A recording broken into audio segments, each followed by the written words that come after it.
दिल्ली में प्रदर्शन चल रहा है कांग्रेस का और प्रेस कॉन्फ्रेंस चल रही है बीजेपी आई लिए चलते हैं आपको सीधे प्रेस कॉन्फ्रेंस में क्या कुछ कह रही हैं स्मृति ईरानी। क्योंकि हमारा भ्रष्टाचार पकड़ा गया है।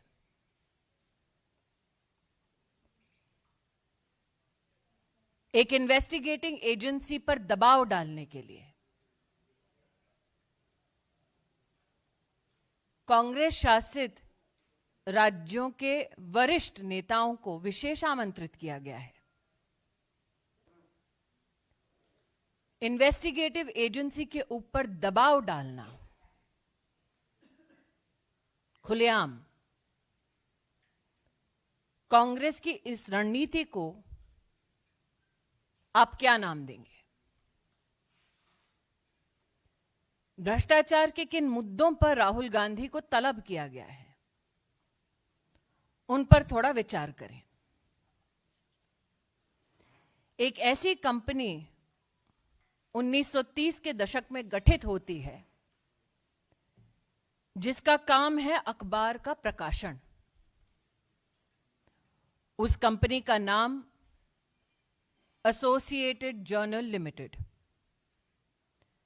उस वक्त जिसके शेयर होल्डर थे 5000 से ज्यादा स्वतंत्रता सेनानी और जिस पर अब कब्जा है गांधी खानदान का। जिस अखबार के प्रकाशन के लिए स्वतंत्रता सेनानी शेयर होल्डर सुनिश्चित की गए, उसकी शेयर होल्डिंग एक परिवार को इसलिए दी गई ताकि वो अखबार का प्रकाशन ना करें बल्कि रियल एस्टेट का बिजनेस करें। साल 2008 में इस कंपनी ने अपने ऊपर 90 करोड़ का कर्जा चढ़ा लिया था और फैसला किया कि अब यह कंपनी प्रॉपर्टी के बिजनेस में उतरेगी। साल 2010 5 लाख रुपए से यंग इंडिया लिमिटेड नाम की कंपनी बनाई गई। महासचिव राहुल गांधी डायरेक्टर के रूप में इसमें सम्मिलित हुए। 75% मात्र उनकी हिस्सेदारी थी, बाकी उनकी माताजी के पास, मोतीलाल वोरा जी और ऑस्कर फर्नांडिस जी जैसे नेताओं के पास। इसके बाद एजीएल के 9 crore shares young India limited को दिए जाते हैं। 9 करोड़ शेयर्स के साथ यंग इंडियन को इस कंपनी के 99% शेयर्स हासिल होते हैं। कांग्रेस पार्टी कंपनी को मतलब एजीएल को 90 करोड़ का लोन देती है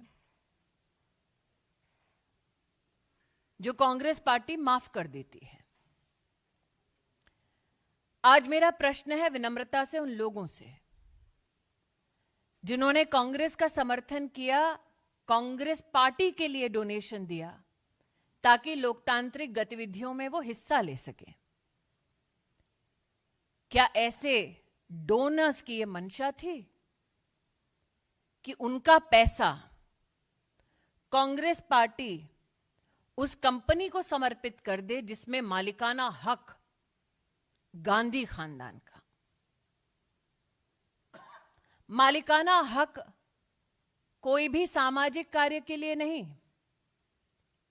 क्योंकि यंग इंडिया ने अपनी स्थापना के वक्त एक लाइसेंस लिया under section 25 of companies act कि वो सिर्फ चैरिटी करेंगे। लेकिन साल 2016 में यंग इंडिया ने इस बात को स्वीकार किया कि उन्होंने 6 वर्ष की अवधि में चैरिटी का एक भी काम नहीं किया।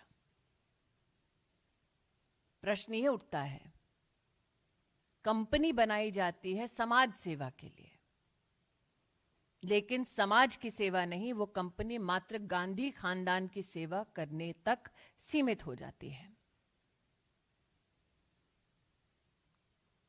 आज एक प्रश्न उन नेताओं से करना चाहती हूं जो ईडी के ऊपर दबाव डालने के लिए दिल्ली में उपस्थित हुए हैं। आपको राहुल गांधी अगर मिले तो उनसे पूछिएगा कि उनका संबंध डोटेक्स मर्चेंडाइज प्राइवेट लिमिटेड के साथ क्या है।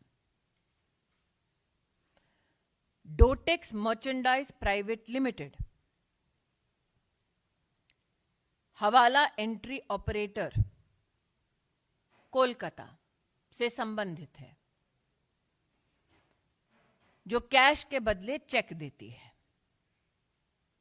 जिसकी ट्रांजैक्शंस पर फाइनेंशियल इंटेलिजेंस यूनिट का रेड फ्लैग है।